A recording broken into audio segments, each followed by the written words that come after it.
directorio no se elabora en 2 días, por lo pronto llevó más de 6 años, y además tampoco este directorio es aislado, sino que vino de una historia de otros dos directorios anteriores. Y seguimos dando pasos para atrás, como para ubicarnos en el contexto de lo que significa un directorio.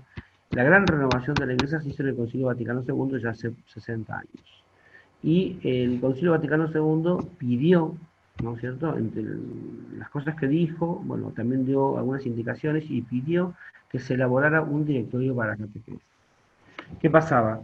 No, no es que cada uno hacía lo que quería, pero había una gran diversidad y los distintos caminos que la catequesis tomaba a veces hacían perder fuerza, ¿no? Entonces, bueno, dijo el concilio, que se centren en 2 o 3 aspectos estas nuevas directivas. La primera que formuló fue la centralidad de la palabra de Dios. La catequesis, bueno, a lo mejor vos y la audiencia tuya es muy joven y no se acuerda, pero la catequesis de hace más de 60 años, antes de la renovación, no se refería a la palabra de Dios, o no la aludía, o no la tenía en el centro. Era más bien una formación o una instrucción religiosa en la cual la persona, a través de la catequesis, conocía las oraciones básicas y algunos principios doctrinales, pero no tenía tu contacto ni con la palabra, ni siquiera provocaba el encuentro personal con Cristo.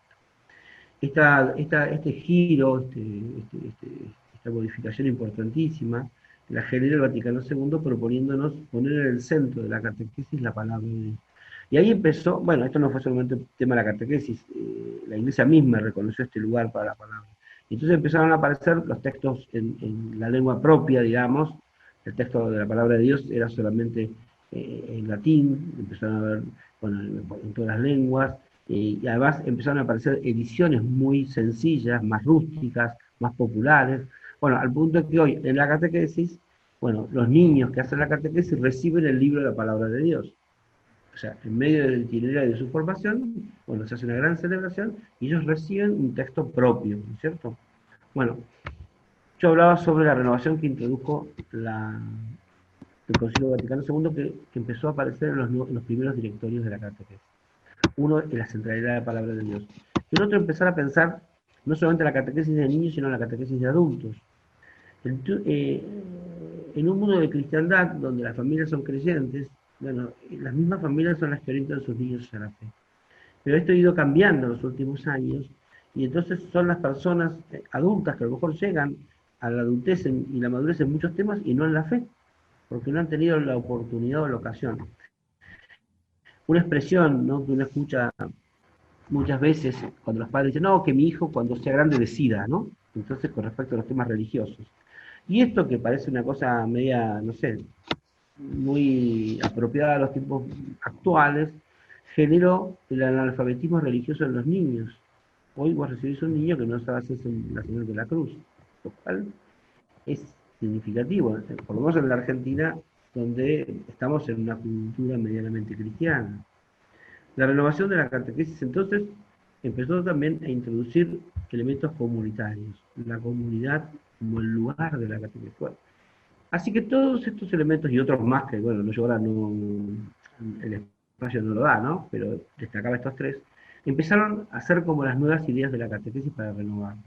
Para que no se perdiesen y para concentrar el esfuerzo, se redactaron a través de un directorio que terminó siendo publicado en el año 1971. Y ese dio vida a la renovación. En la medida que ese director se fue extendiendo y se fue siendo conocido, bueno, llegaba, ¿no es cierto?, a las distintas parroquias, comunidades, diócesis, y bueno, entonces eso daba como un aire nuevo, ¿no? El mismo aire del concilio, esa ventana que se dice que se abrió, ese aire nuevo empezó a renovar la catequesis en las comunidades. 25 años después, en el año 1997, salió un segundo directorio. ¿Por qué? Porque había salido el catecismo de San Juan Pablo II, el catecismo de la Iglesia Católica. Entonces el directorio tenía que asumir, ¿no es cierto?, toda esta propuesta. En el directorio del 71, ¿no?, la parte del contenido de la fe está sugerida en un capítulo 2 que no está desarrollado. el directorio del 97 repite mucho el del 71, pero ese capítulo 2 lo amplía y mete ahí de alguna manera el catecismo de la Iglesia Católica.